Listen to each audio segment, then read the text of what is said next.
เรื่องนี้เรื่องศีลเฮาบัดนี้ผู้ใหญ่เพิ่นปลดให้แล้วบ่บัดนี้โดยมีแฮงนะบ่าวมีแฮงแล้วบัดนี้เนาะโดยถือว่าติดหนี้ล้านหนึงเนาะจะว่าเนาะล้านหนึงบาทถือว่าสิได้ใช้เพิ่นแหละแต่ก็จังได๋ซะเรื่องรักษารักษาทางน้องเพิ่นมีงบมีแผนการหยังอยู่บ่มีอยู่บ่าวอยากให้ช่วยนี่แหละทางน้องบี้เพิ่นมีผู้ใหญ่เพิ่นอยากช่วยอยู่บ่เป็นไทรอยด์เจ้าขาดเกลือแล้วขาดเกลือไอโอดีนต้องกินเกลือหลายๆบ่เนาะเกลือไอโอดีนทั้งบ้านมื้อเจ้าอาจสิบ่มีขายเนาะบ่พอเอ้ยมันขาดเกลือไอโอดีนซื่อๆดอกมันสิข้อโตบ่ต้นอยู่พอต้นอยู่แต่ว่าบ่อยากแห้งปานใดเนาะตัวนี้อันไอ้แค่เริ่มเป็นบ่ตาใจเราตกใจแต่ว่าอยู่เมืองไทยนี่บ่มียารักษามีแต่พา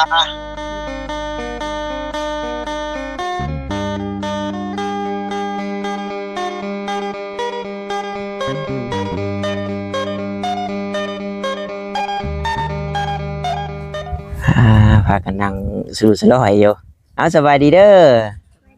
โดยพี่น้องเนาะเปิดภาพขึ้นมากันนี่แหละนั่งอยู่ห่มอยู่เงาได้พี่น้องเนาะมันแดดเลยช่วงนี้เป็นช่วงเอาบ่ายครับพี่น้องโอ้ยเนาะจังได๋มื้อนี้คือได้ยินข่าวว่ามีข่าวดีเฮ้ยคือว่ามีข่าวดีเบิ่งเอานมล่อผู้เสื้อแดงก็ยันผู้เสื้อแดงนี่ให้นมมือด้วยนมมือด้วยตัวชายด้วยเว้าด้วยเว้าด้วยหานเว้าใช่เอาพี่น้องเนาะจังได๋ก็ขอกราบทักทายสบายดีเด้อพี่น้องเด้อเนาะ FC กันเบิดสุคนพี่น้องเอ้ยบ่ว่าอยู่ทางฝั่งลาวฝั่งไทยทางต่างประเทศนำก็ยินดีต้อนรับเข้าสู่ช่องของบ่าวตาบ้านเฮาคือเก่าเนาะตอนนี้นี่ไมค์ก่อนมื้อนี้เพิ่นมีข่าวดีได้พี่น้องเนาะมื้อนี้ดีมกดีใจนำทางเอื้อยเพิ่นพี่น้องเอ้ยบ่าวบี้มาหาพี่น้องเนาะแม่นางดีใจอยู่บ่ดีใจโอ้ยเพิ่นเอาหยังนี่มาให้ขนมปลาทูไข่บ่ปลาทูต้องเห็นแห้งเลยเนาะจะมันเน่าเลยเนาะมีตู้เย็นบ่บ่โอ้เดี๋ยวไปพาก็บ่ทันมีเนาะเอ้ยต้องเห็นแห้งไว้เลยพอได้กินพี่น้องเนาะพอได้กินไข่สองแปะบ่ปลาทูกุ้มลายทิศเติบอยู่ได้พี่น้องเนาะครอบครัวน้อยนี่ไข่กับมือละ3หน่วย4หน่วยเฮากินไข่ก็แล้วปลาทูกินปลาทูก็แล้วไข่ไปพี่น้องถ้ามันอยู่น้อยคนนะพี่น้องเนาะกลางคืนพ่อน้องเพิ่นบ่ได้เล่นหาแนวอยู่น่ากินปานใดเนาะพักผ่อนแน่การเครียดบ่เจ้าบ่ได้ไปบ่ได้ไปมีอยู่บ่ไปโคมมีเนาะแต่ว่าบ่ได้ไปเมื่อคืนบ่ได้ไปบ่มีหมู่ไปบ่าวเอ้ยกินบ่ครับกินบ่ต้องกินแน่บ่เพิ่นอิ่มโอ้ยังอิ่มอยู่อิ่มปล่อยมาบ่าวบี้ให้ฮะเทแล้วบัดนี้นี่งั้นสิออกบอกบ่าวด้วยอยากอันกินอีกบ่าวชื่อมาต้อนจักอยู่บ่พันดียังเมื่อคืนนี่พันดียังเนาะเมื่อคืนพันบ่ได้พันบ่ได้นอนครับลืมนอนชื่อหยังก็ลืมอีกแล้วชื่อวินชวนเอื้อยนี่วานน้องนาบ่วานน้องวานเนาะเลยวานพี่น้องวานนาวานนาวานคือน้องแล้วนี่ก็คือบ่ตาเว้าแหละมันบ่มีผู้ใดคอยเข้ามาหาเข้ามาทายน้องเราพี่น้องแท้จริงน้องเรานี่ดุได้พี่น้องเนาะจากที่บ่ตาเข้ามานี่น้องเราเห็นแต่ว่าช่วงนี้น้องเราเห็นบ่ได้พี่น้องมันแดดเนาะแต่ว่าช่วงแรกๆนี่หาบน้ำมันขุดได้น้องเสียตัดมาดาวสุดยอดเลยเพิ่นคำพูนไปเอาบ่าวแดดแม่นไปเอาตอนนี้เพิ่นเป็นลมเนาะเป็นลมเลยตอนนี้อาบน้ำไปอาบคุณบ่เนาะเขาอาบน้ำเอ้ยนอกนี่ได้บ่าวใกล้นี่เนี่ยนอนนี่ก็บ่ได้มีผลอกพัดลมแล้วบ่มีผ้าเนาะบ่ธรรมชาติแหละพี่น้อง เพื่อนแล้วก็แอมครับเอาสิบ่มีลมเขาครับฮ้อนอยู่บ่น้อง ฮ้อน ฮ้อนเนาะนั่นหมดไตหมดคันครับหลานฮ้อนอยู่บ่เจ้าฮ้อนอยู่บ่เว้าผมด้วย เป็นว่าวดอกบ่าวหันว่าว ถ้าแบบหมู่เมื่อนี่เว้าเป็นบ่ ว่าว เว้าได้ เป็น เนาะ เอามาใช้แม่ เอามาใช้ไผให้แม่เลย บ่ถามเลขบ่บอกเนาะเพิ่นก็บ่มีซื้อก้อนนะ เลี้ยวขนมให้ขนมกับข้าวบ่าว เอามาใช้บ่แม่ไผให้ สอ แม่ งปีว่าจะเว้านี่ 3บาท 3เนาะ3แก้ กินบ่ ความอยากแอบทำนี่พี่น้องเนาะความอยากแอบความแบบบ่ฮู้หยังนะบ่ได้สนใจหยังบ่ได้สนใจว่ามีบ่มีเนาะ เลย พอเพียงเราได้กินได้ลิ้นน้องทำเนาะแบบนี้ดีเท่าว่าแบบบ่มีโทรศัพท์พี่น้องถ้ามีโทรศัพท์โอ้สำนี่กำลังแบบดื้ออยากชมโทรศัพท์ เลย นี่แหละจะว่าบ่ตากับพยายามพี่น้องเนาะพยายามบ่อยากให้ลูกเบิ่งโทรศัพท์ถ้าว่าเบิ่งโทรศัพท์ปุ๊บแหละกลายเป็นเด็กน้อยใจร้อนพี่น้องเลยจากที่บ่ตาสังเกตเบิ่ง เลย ก็บ่ได้คอยให้แบบว่าจับลิ้นเองหยังดอกพี่น้องเนาะแต่ว่าเวลาเฮาลิ้นสินะเวลาเฮาลิ้นเฮาหยังแหละแล่นมานั่งเบิ่งนำสินะแล่นมานั่งเบิ่งนำแหละบัดเฮาเลื่อนตัวที่บ่ถูกใจนี่ให้อย่าแอบ ให้เอ๊ บ่ตาสังเกตเบิ่งแล้วโอ้เด็กน้อยกลายเป็นคนใจร้อนแล้วบ่จักอยากเช้าโอ้เดี๋ยวว่ามีแต่ว่าสมเพิ่นเว้าอีหลีเนาะเด็กน้อยติดจออันตราย กินมันเหี่ย ปล่อย กิน คนลิ้นจับเองนี่ดอกพี่น้องเนาะ เลย แม่มือเบาตุยครับเพิ่งตอด เอาเพิ่ง เอ้ยนี่มันบ่ต่อตาต่อตาบ่แฮง ว่า จักสิบ่ดี จังแม่ว่าตาดีแล้วมันก็เหี่ยวโดนพุ่นละเหี่ยวคัน หนึ่งแม่นี่สองแม่นี่สามนี่สี่บ่นี่มันอยู่แถวนี้สี่นี่ห้าน้ำนี้จืออยู่พี่น้องถอดไล่ออกอยู่ตัวนี้นี่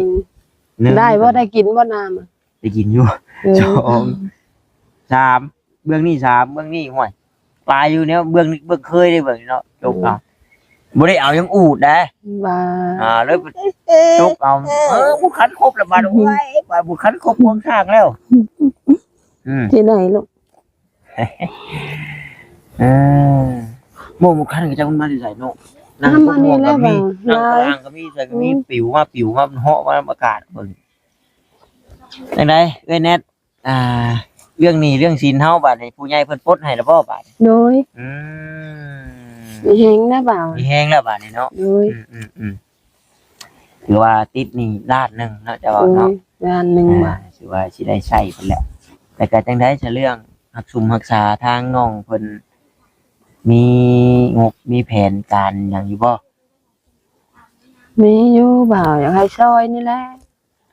ทางน้องบี้เพิ่นมีผู้ใหญ่เพิ่นอยากช่วยอยู่บ่เพิ่นถามบ่ บ่เพิ่นคือบ่ได้ถาม ยันว่าจักเนาะ โดย เพราะตาก็นี่แหละเพิ่นได้รับการช่วยเหลือก็ดีใจนํพี่น้องเนาะ โด เพราะว่าย เขามาถ่ายก็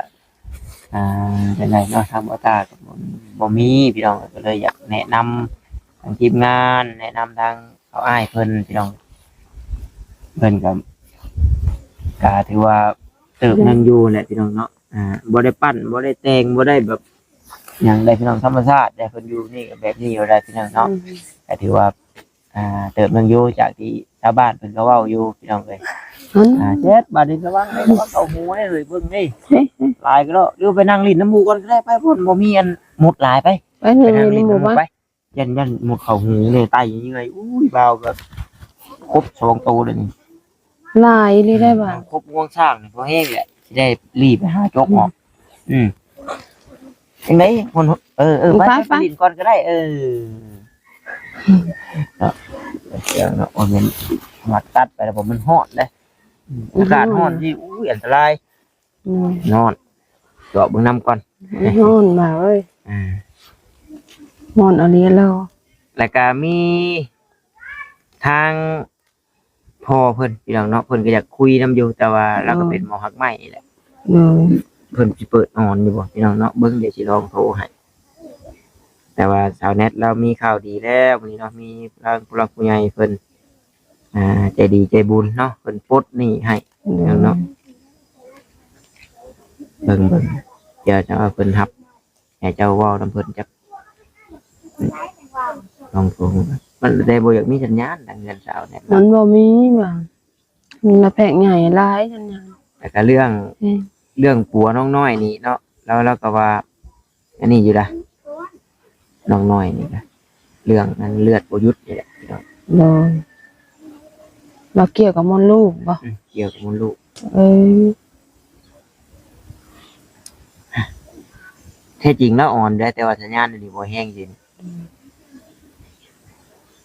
โทรกับบ่อยากเป็นคอยเป็นควมแล้วพี่น้องเนาะดูตาอะไรก็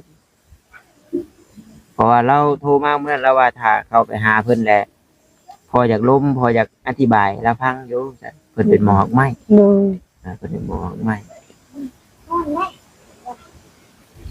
แต่เจ้ากินหมักเตยเจ้าก็รู้สึกว่ามันทุเลามันพออยู่บ่ พออยู่บ่มันเมื่อยก็เมื่อยเด้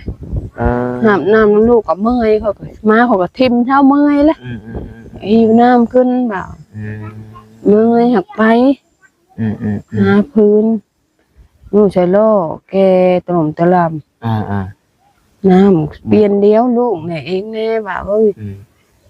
อาบไปอาบแล้วก็เจ้าผู้แรกอาบขออาบ เมื่อยบ่เนาะเมื่อยอยู่เนาะ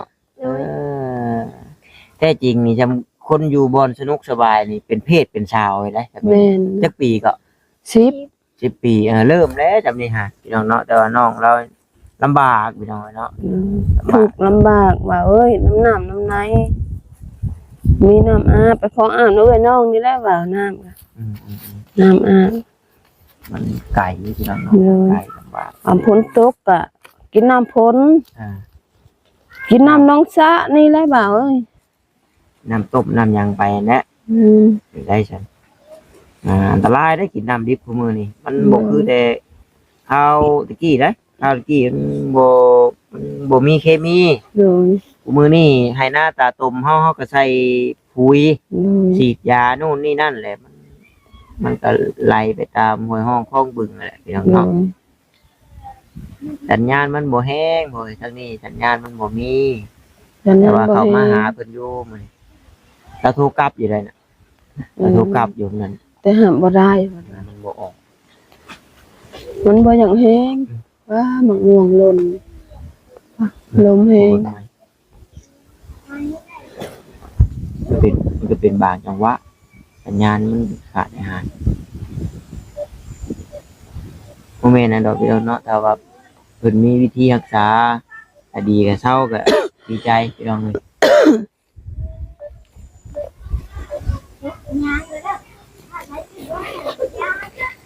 ปุ๊ดเลยสาวเน็ตเด้งอควายกับบริมีบ่ ควายตัวหนึงบ่า บริเฮียคืออันสาวเนื้อแล้วจำบ่ แล้วก็ตากโอ้ช่วงนี้มันแดดมักไปตามน้ำเลยเนาะ โดย น้ำแบบนี้แต่ว่าบ่ตาสังเกตเบิ่งเจ้าจะคืออวบขึ้นกว่าช่วงหนึ่ง โดยคอยเป็นบุผมได้บ่า ว่าอยู่เดียวเนาะ ตีนก็ตีน แม่น่ะเด้อพี่น้องเด้อนี่แกงขาเนาะ ว่า มันหนักบวม หน้าตาเจ้าคือเป็นเบ่งๆกันน่ะ ก็เจ้าเป็นคอนี่เป็นบวมเป็นไข่บ่าวเขาเจ้า ในคลิปคออันนั้นเด้คอไข่ลอยอ่ะบ่ได้กินหยังกับบว โอ้ ม ยสบายดีพ่อ ครับสัญญาณบ่ดีเนาะ แม่นมาพี่สัญญาณบ่ค่อยแห้ง สัญญาณบ่ดีอันเฒ่าไม่ใหญ่อันที่เราเป็นอันไอ้ไทรอยด์เห็นบ่ แม่นนี่น่ะพ่อเว้าน้ำเพิ่นเด้อครับ โดยครับ ครับจังซี่เด้อเบาตาอันเราเป็นโรคไทรอยด์บ่แม่นโรคอันตรายเห็นเราห้องแล้วไห้นั่นบ่ต้องตกใจ โดย พอมันอยู่ได้หลายปีเป็นไทรอยด์เจ้าขาดเกลือแร่ ขาดเกลือแร่ เกลือไอโอดีน ต้องกินเกลือได้หลายพ่อ ว่า เกลือไอโอดีนทั้งบ้านมื้อเจ้าอาจสิบ่มีขายเนาะ บ่พอเอ้ย มันขาดเกลือไอโอดีนซื่อๆดอก มันสิข้อโตบ่ ต้นอยู่พอ ต้นอยู่ แต่ว่าบ่อยากแห้งปานใดเนาะ ตัวนี้อัน โอ้ดีเป็นกำลัง ไอ้แค่เริ่มเป็นบ่ตาใจเราตกใจแต่ว่าอยู่เมืองไทยนี่บ่มียารักษามีแต่พา โดย โอ้ มีแตาผ้าบาตามีกันนะ แพงบ่พอค่าชาอยู่ไทยเนาะ เอิ้นบ่แม่นดอกแต่ว่าอยากแนะนำมันกินอันบักบวบลมฮัลโหลได้ยินบ่ โดยบ่ได้กินอยู่ ยินแล้ว แบบนี้บักบวบลมหากนิดหากข้างหากไฟ ห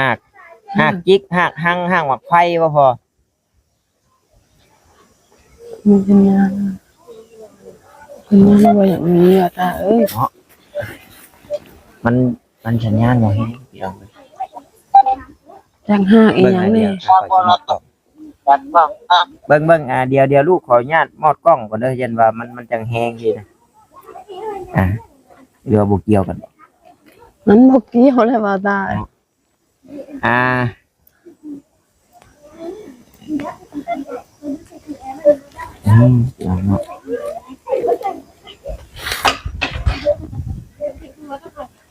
เยอะๆหมดแล้วลูก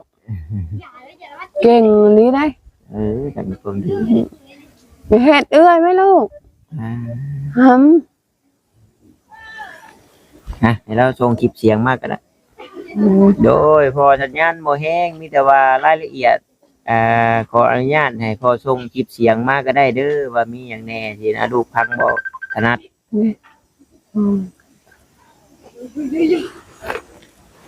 ก็มันหับกับมันสัญญาณบ่แห้งพี่น้องเนาะสัญญาณบ่ขึ้นจะขี้โดยพอ ได้ยินบ่บัด โดยได้ยินแล้วพอกัน พ่อกับอันปิดคือกันนั่นล่ะทั้งนี้ โด อั ย นหากนิด หักจิก หากข้าง หักหัง หากบักไฟ หักหมักไฟ บักบวบลม บวกลมเนาะ ที่อยู่ในคลิปที่พ่อส่งรูปไปให้นั่นละ โดยต้มร่วมกันเลยว่าพอ เมียน่ะมาต้มร่วมกัน อ๋อ แต่ว่าบ่เคยรักษาคนนี้แต่ตัวนี้มันเป็นลักษณะเดียวกันซื่อ อ๋อ ๆก็เลยเป็นแบบว่าอาการคล้ายๆกันแต่คันจริงๆตัวนี้คือรักษาโรคท้องม้าน โอ้ลูกทองมานแต่ว่านี่ก็ คันโรคท้องม้านเป็นเต้าแท้ เออแต่ถ้าท้องไข่นี่แม่นเช่าเนาะที่พอเว่ามาแบบนี้เนาะ แล้วเต้าแท้ โอ้ รักษาให้ทุกคนนะ โดย แต่ว่าอยากแนะนำเราอยากให้มี FC ซอยเราก็คือเอาเรามาผ่าตัดผ่าไทรอยด์มันบ่ได้เป็นโรคหนักหนา มันคล้ายๆกับว่าน้ำปากหลอดลมซื่อๆเด้อ อืม ผ่าออกแล้วก็เศร้าน้องชายพ่อก็ผ่าเที่ยเดียวก็เศร้า โดย ค่าผ่าตัดนี่มันบ่แพงดอกตัวนี้คันหม้องอื่นยังแพง โดยพอ อยากให้เรามาตรวจถ้าเรามาตรวจอยู่มุกดาหารเพื่อเขาสิพอมันมาแล้วสิพาเราเด้เขาต้องนัดอีก อืม แล้วก็แต่ว่าคันเรามาลูกพาบ่ได้เด้คนงานพอนี่ก็พาบ่ได้แต่ว่ามันยังไงพวกทอบักข้าวนี่ โดยแต่ว่าเจ้าบ่ได้มาลูก บ่ได้เปล่า เรา บ่ได้มาหยัง ผัวเราบ่มี บ่ได้มานพ่อเอ้ยบ่ป้าตะดนแล้ว งานเนาะ โดย เอ็น คันแม่ม่านนี่พาบ่ได้ โดยพอ แล้วก็เราแข็งแรงบ่ทำนองนี้ล่ะ แต่ว่าตัวนี้มันสิบ่หนักหนาดอก โดย เจอเบิ่งผิวพรรณเราสิเป็นคนขาดเลือดจักหน้อย อืม ในเลือดจางอ่ะนะ โดย ตัวเลือดจางมันก็แก้ได้เรียนเก่าคือแดงแล้วเบาตามันน้อยให้เบาตากินซะ โดยแต่ว่า อยู่เมืองไทยกินไหม บ่แต่ว่าแข้งขาเรานี่จะบวมได้ลูกบ่ญาตินำเนี่ยแข้งแล้วบวมได้พอขออนุญาตเด้อพี่น้องเด้อ อันตัวนี้คือมันเลือดร่มแล่นบ่ดีตัวนี้มันขาบวมคือขาบวมนั่นมันก็คือน้ำไปขัง อืม มันคล้ายๆกับบางคนมันก็เป็นโรคท้องมันก็น้ำขัง โดย เดี๋ยวไข้ร้อยนี่มันก็มีน้ำแต่มันบ่ได้มันสิไปไข้อยู่คอไปไข้อยู่ปีแข้งอยู่แขนอยู่ขา โดย แล้วบวบล่มครับยาที่บอกน่ะมันสิไปไล่น้ำออกจากร่างกาย โดย แต่ว่าต้มกินก็กินโดนจักหน่อยอยู่ดิเป็นเดือนพุ่นละ โดย จังสิฮู้ผล คือแต่ละคนมันก็สิกินบ่คือกันเนาะบางคนก็สิไว้บางคนก็ซ่า โดยพอ แต่ตามที่เห็นมานี่อันโรคไทรอยด์นี่คันเมืองไทยนี่มันเรื่องธรรมดามันเป็นหลาย โดยพอ เมืองไทยคันบ่อยากพาเมืองไทยเขาก็มียาให้กินเด้อกินยาชื่อก็เซา โดยจังใดก็สิแนะนำเพิ่นเด้อพอ อยู่มุกดาหารนี่เขาก็มียาตัวนี้ โดยพอ ถ้าเรามาโรงพยาบาลเนี่ยเขาก็สิให้ยาไปกินเมืองก่อน โดย แต่ตัวว่าเบิ่งแล้วน่ะบ่น่าสิถึงกับพาเพราะมันเริ่มต้น ยังบวมบ่แห้งแต่ว่าเป็นจักปีก็ พอหาก็เป็นจังนั้นเก่านี่บ่าวยังบ่ฮอดปี เก้าเรายังบ่ฮอดปี ยังบ่ฮอดปีจักว่ามันขึ้นก่อนน่ะก็บ่จักแต่ว่าข่อยบ่ฮู้บ่ได้เมื่อยนะ จริง ว่า ๆอันโรคไทรอยด์ตัวนี้เนี่ยคัน5ปี10ปีจังสิเห็นข้อโต แต่นี่กำลังเริ่มแบบกระดาบ เรื่องก็ได้ อันนี้มันแค่เริ่มต้น นี่ข่อยอื่นก็เลยแบบ อ่า นี่มันก็ไหลขึ้นไหลล ส ง มุนไพรเข้าไปมันก็เศร้าดอก โดย แต่อยากให้ดีก็กินยาโรงพยาบาลนำแล้วก็กินยาตัวนี้ได้นำ แน่เราบัดบ่มีเงินเดี๋ยวเราว่าได้เนาะนั่งไหมเอ้าเนาะสบายดีตัวนี้ก็คือต้องเพิ่งนี่แหละเนาะ โดยพอโดยเฉพาะคนไทยที่บอกคันพ่อมีเงินพ่อก็สิส่งไปซอยอยู่ดอก โดยพอ ตอนนี้อัพเรื่องเกินนะ10 บาทแล้ว มันก็แพงเนาะ โอ้ยลิตรละ60 บาท โดยพอ โอ้ยดีใจที่พ่อจ้าโทรมาอยากบอกเล่าอยากให้กำลังใจเล่า โดยพอ แล้วว่าจากลูกคนนั้นแม่น โดย ว่าตายง่ายโลกตัวนี้ เราได้ยินนี่แล้วก็ดีใจแล้วเฮ็ดจังได๋ก็สิแนะนำเราเพิ่มเติมดอกเพิ่น แต่ว่าขึ้นอยู่กับกำลังใจดิขันเฮาย่านตายเท่าไรมันแฮงอ่อนแอดิ แฮงอุกเนาะ หูแข็งอังก็จะลืมมะเขือเด้อ โดยพอ เพราะว่าขันเฮากินเกลือเข้าไปมันก็สิไปไล่น้ำไล่หยังออกซอยน้ำ เพิ่นบ่ได้ให้บ่เนาะ พวกเกลือแล้วพวกนั้น กินมะม่วงบ่ไปเอาเท่านั้น ได้จักเล็กจักน้อยนะ เทนกบเอาธงได้ธงกระตานี่มัน บ่มีสัญญาณจุดบ่มีสัญญาณเดี๋ยวจังใดเดี๋ยวสิติดต่อกับพ่อเพิ่นใหม่พี่น้องเนาะมันสัญญาณบ่ค่อยแฮง โอ้ย ไปซะเวลานาทีก็ยาวพอสมควรแหละจังใดชาวเน็ตได้ยินนั่นนี่ชื่นใจอยู่บ่ ชื่นใจดีใจเปล่า นอนคือสิรับไปมาเลย มีแต่ว่าเฮาเมื่อยเฮาขาดเหลือแล่บ่แล้วว่าเนาะแล้วก็แต่ว่าผ่าตัดแล้วก็เศร้าดอกแล้วแต่เว้าผ่าตัดเป็นเงินนี่แหละพี่น้องเอ้ยเอาใจไปจ้ะมีแต่เป็นกำลังแห่งใจชาวเน็ตเพิ่นแล้วก็แสดงความดีมุกดีใจนำมื้อนี้ก็ถือว่ามีข่าวดีเนาะผู้ใหญ่เพิ่นช่วยปลดหนี้ให้เด้อพี่น้องในจำนวนเงิน1 ล้านพี่น้องเนาะเพิ่นให้จักล้านก็ 1 ล้านบาท เอาดีใจน้ำชาวเน็ตเอ้ยช่าง โดย ไปกลับก่อนค่อยก็ได้บัดนี้เนาะ โดย พูดละออกไปนอกพูดละอยู่ดีสัญญาณบ่แห้งน้องลงคลิปบ่ได้เนาะเอาสบายดี สบายดี หรือว่ามีหยังอยากเว้าอยู่บ่เดี๋ยวขอบใจเพิ่นอยู่บ่ ผมว่าขอบใจพ่อเด้อพ่อเด้อ เดี๋ยว พ่ออยู่ดีไม่เฮงให้ชัวร์ๆลูกเต้านี่แหละพ่อเอ้ย โอเคท่านพี่น้องขอบใจหลายๆที่เข้ามาเบิ่งมาชมแล้วก็บ่กดขับโฆษณาเนาะพี่น้องเนาะเอาท้ายคลิปนี้ทางบ่ต้าขอลาก่อนพี่น้องสบายดีเด้อพี่น้องเด้อบ๊ายบาย